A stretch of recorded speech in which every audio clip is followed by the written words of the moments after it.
Assalamualaikum warahmatullahi wabarakatuh. Selamat datang di video pembelajaran ini. Dalam video ini akan membahas tentang teori hermeneutika yang berjudul Hermeneutika Al-Quran, kajian atas pemikiran Fadlur Rahman dan Nasr Hamid Abu Zaid tentang hermeneutika Al-Quran. Dalam video ini akan sedikit mengupas tentang pembahasan pemikiran Fadlur Rahman dan Nasr Hamid Abu Zaid tentang hermeneutika Al-Quran. Hermeneutika dalam Hasanah Tafsir Al-Quran. Secara terminologi, hermeneutika atau hermeneutik berasal dari kata Yunani hermeneunin yang berarti menerjemahkan atau menafsirkan.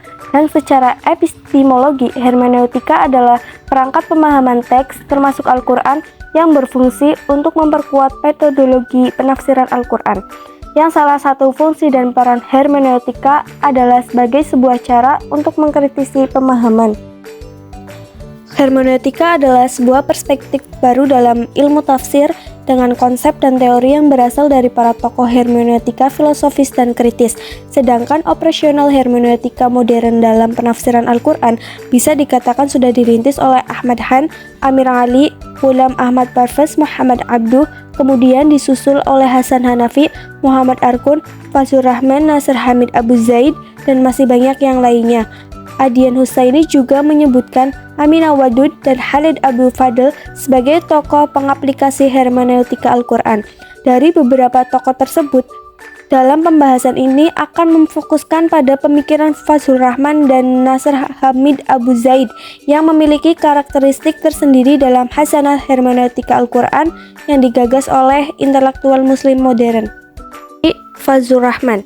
Fadlur Rahman lahir di Hazara, Pakistan pada 21 September 1919. Beliau terpengaruh oleh pemikir-pemikir Islam terkenal dari Pakistan seperti Syekh Waliullah Al-Dahlawi, Sayyid Ahmad Han, Amir Ali dan Muhammad Iqbal. Rahman tumbuh menjadi seorang pemikir bebas karena dibesarkan dalam keluarga Hanafi yang lebih cenderung menggunakan ra'yi daripada riwayat. Sejak remaja, Rahman melepaskan diri dari keterikatan mazhab dan mulai mengembangkan pemikirannya secara independen. Rahman mendapatkan pendidikan dasarnya di madrasah dan dilatih oleh orang tuanya yang ulama tradisional. Beliau melanjutkan pendidikannya di Lahore pada 1933, lalu di Punjab University jurusan Bahasa Arab pada tahun 1940.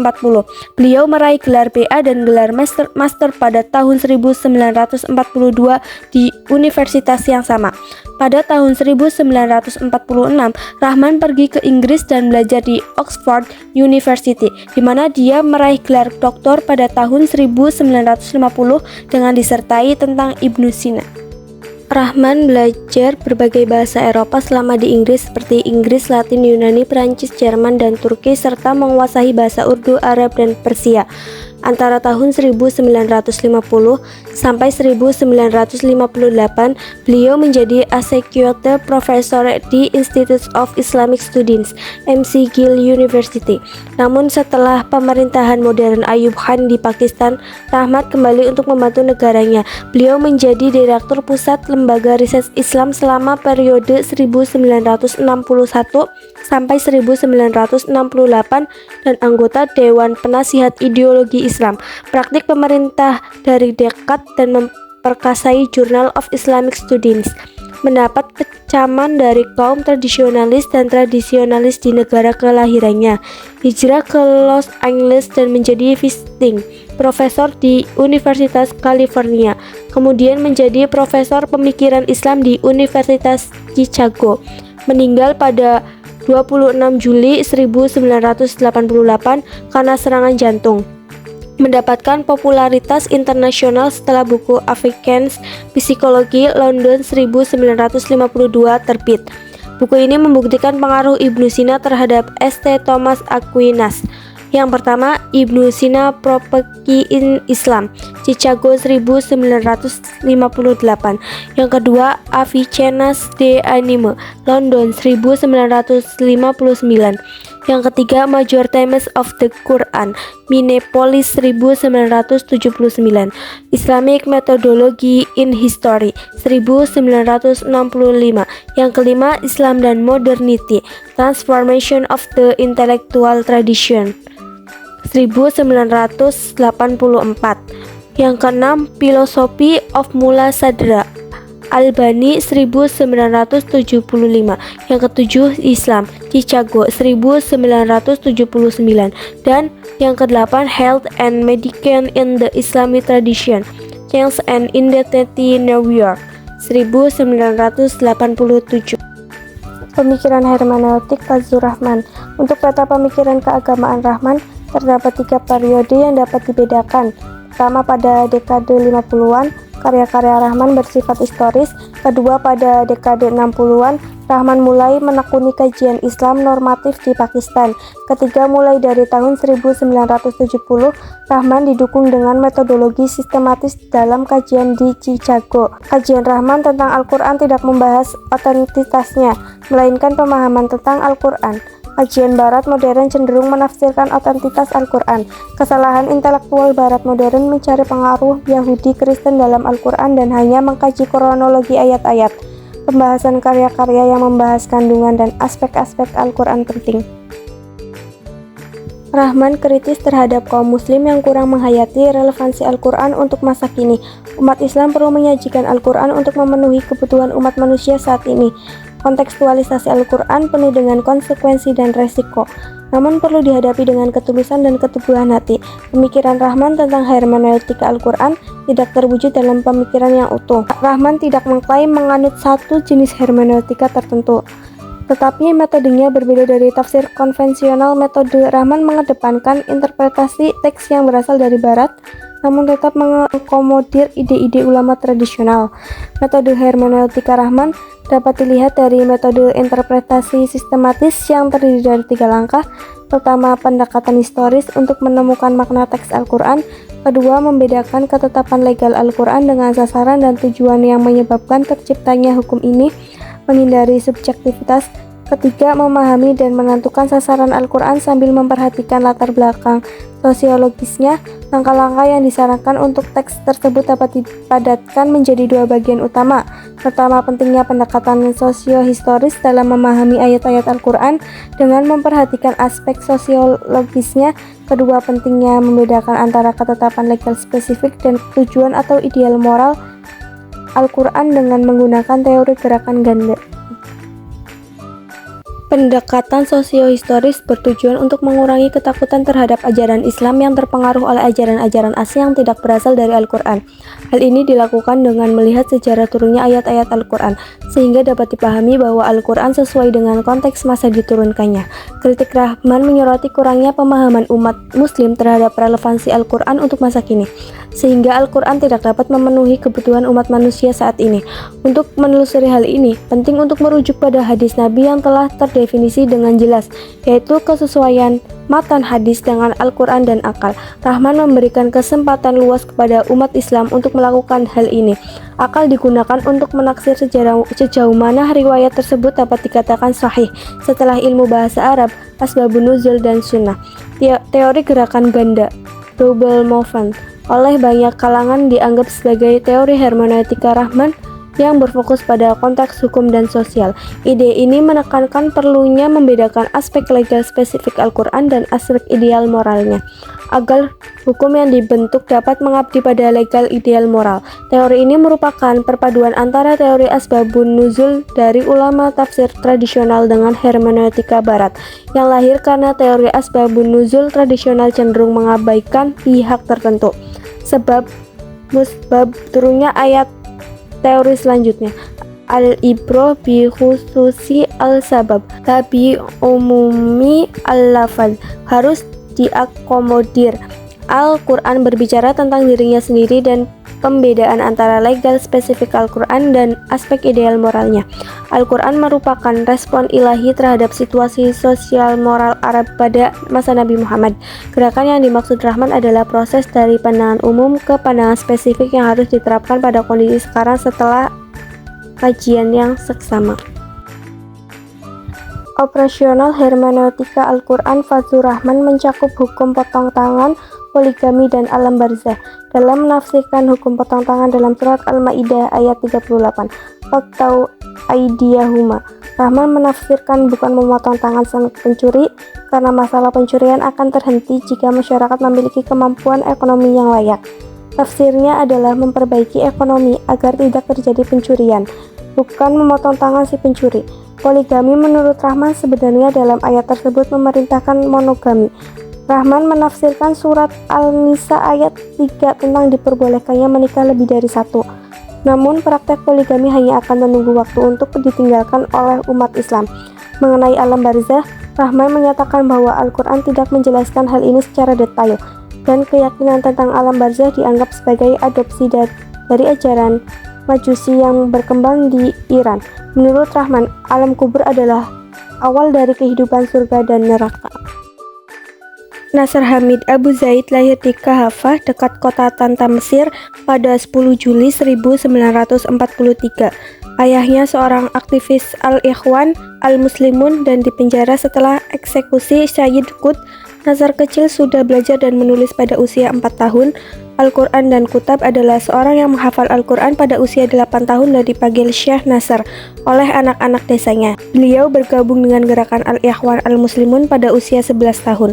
Meskipun tidak diperkenankan karena masih muda, ketertarikannya pada pemikiran Syed Qutb muncul saat remaja, dan beliau terbiasa melakukan tugas dewasa seperti mengumandangkan azan dan menjadi imam sholat jamaah. Pendidikan dasar dan menengah Nasr diselesaikan di Tanta setelah ayahnya meninggal, memaksa beliau untuk bekerja demi keluarganya. Setelah lulus dari sekolah teknik di Tanta, beliau bekerja sebagai teknisi di Organisasi Komunikasi Nasional di Kairo hingga tahun 1972. Muncul pada usia 21 tahun ketika tulisannya terpublikasi di jurnal Al-Adab. Budaya teks puisi dan ramalan ke teks Al-Quran telah berubah dari sentralitas penyair dan peramal ke sentralitas Nabi. Teks Al-Quran telah ditafsirkan sejak awal turunnya, dengan Nabi Muhammad sebagai entrepreneur pertama yang memfasilitasi interaksi pertama antara Al-Quran dan manusia. Proyek rekonstruksi dalam pembaharuan Nasr kait dengan konteks wacana keagamaan kontemporer di Mesir.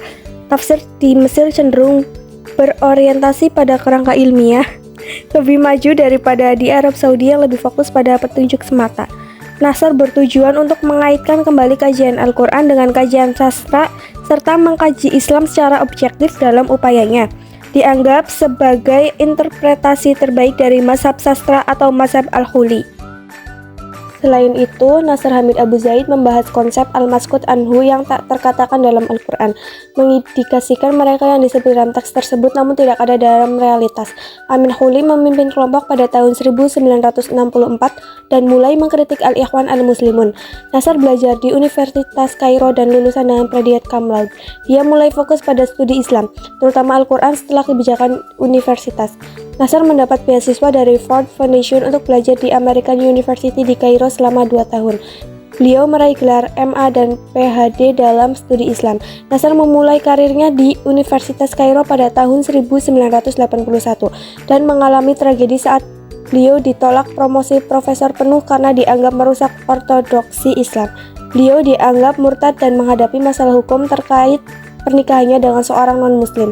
Meskipun demikian, beliau menerima penghargaan dari Presiden Tunisia dan akhirnya mendapatkan gelar profesor penuh pada tahun 1995 sebelum meninggalkan Mesir untuk menjadi profesor tamu di Universitas Leiden. Pada tahun 1996, Pengadilan Kasasi Mesir memperkuat keputusan Pengadilan Banding Kairo terkait kasus Nasr. Pada tahun 1998, beliau menerima penghargaan dari Jordanian Writers Association Award for Democracy and Freedom. Nasr mengalami perjalanan karir yang penuh lika-liku, mulai dari penolakan promosi hingga pengakuan atas kontribusinya terhadap budaya Arab. Sedangkan karya-karyanya tercatat sebagai berikut: 1. Hawal Adab Al-Umal wa Al-Falahin dan Azmah Al-Aghniyah Al-Mishriyah 1964. Yang kedua, Al-Hirminiyutika wa Mu'tilat Tafsir An-Nasr 1978. Yang ketiga, Filsafat At-Ta'wil, Dirosah fi Ta'wil Al-Quran India Muhyi Al-Din Ibnu Arabi 1983. Yang keempat, Mafhum Al-Nasl Dirosah fi Al-Ulum Al-Quran 1980-an. Yang kelima, Naqd Al-Khitab Al-Dini 1980 sampai 1990.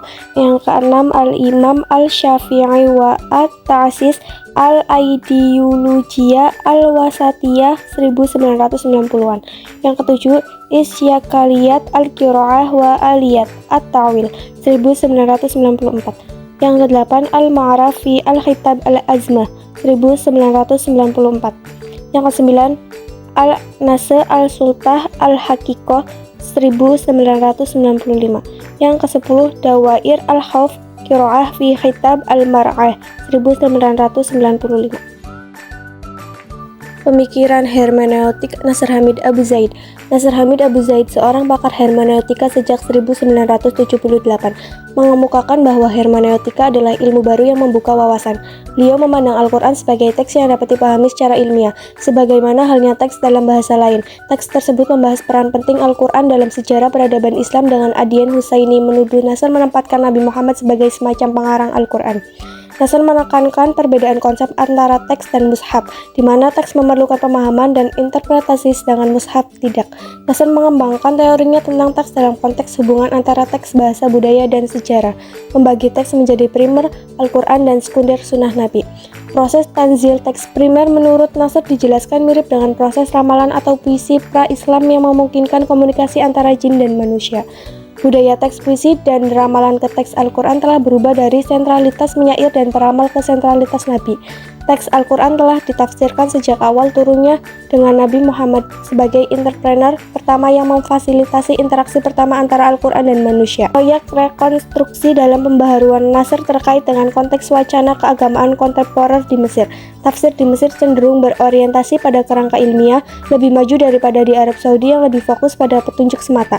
Nasr bertujuan untuk mengaitkan kembali kajian Al-Quran dengan kajian sastra, serta mengkaji Islam secara objektif dalam upayanya. Dianggap sebagai interpretasi terbaik dari mazhab sastra atau mazhab al-khuli. Selain itu, Nasr Hamid Abu Zaid membahas konsep al-maskhut anhu yang tidak terkatakan dalam Al-Quran, mengindikasikan mereka yang disebut dalam teks tersebut namun tidak ada dalam realitas. Karena bagaimanapun Al-Quran yang diturunkan ke bumi dengan penafsir pertama Nabi Muhammad sudah menjadi polemik tersendiri. Farid Eshaq mencatat bahwa banyak tuduhan terhadap Muhammad yang dianggap sebagai seorang penipu, halusinasi, bahkan dianggap orang sakit epilepsi atau kejang-kejang, sehingga otentisitas Al-Quran perlu dibela. Nah, mungkin keberadaan hermeneutika Al-Quran adalah salah satu usaha untuk membela otentisitas Al-Quran dengan alat bantu metodologi dari Barat ini. Setidaknya Al-Quran tidak tercemari, karena bagaimanapun secara tidak langsung Al-Quran bisa menjelaskan dirinya sendiri. Dalam konteks Fazlur Rahman dan Nasr Hamid Abu Zaid, di sini patutlah kita bersyukur dengan lahirnya kedua intelektual muslim tersebut dan para pemikir-pemikir kontemporer lainnya, karena kita bisa mendekati Al-Quran dengan pintu masuk tersendiri, dengan harapan kita bisa menikmati sajian Allah yang cukup berharga tersebut. Fazlur Rahman tidak pernah mendeklarasikan dirinya sebagai intelektual muslim yang menganut hermeneutika, meskipun sebenarnya dia terpengaruh dengan hermeneutika objektif yang digulirkan oleh Emmanuel Betti. Berbeda dengan Nasr yang dengan cukup percaya diri merasa terbuka matanya olehnya.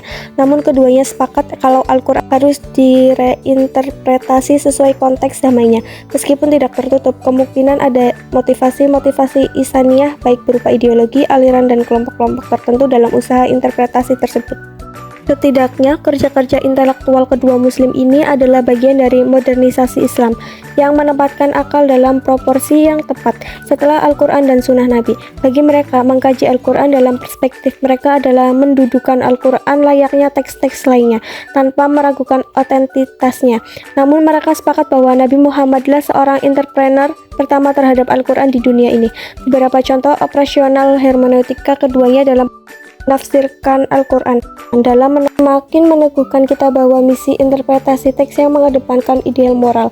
Meskipun sampai detik ini belum ada kitab hermeneutika Al-Quran yang utuh mengulas isi dan kandungan dari Al-Quran itu sendiri.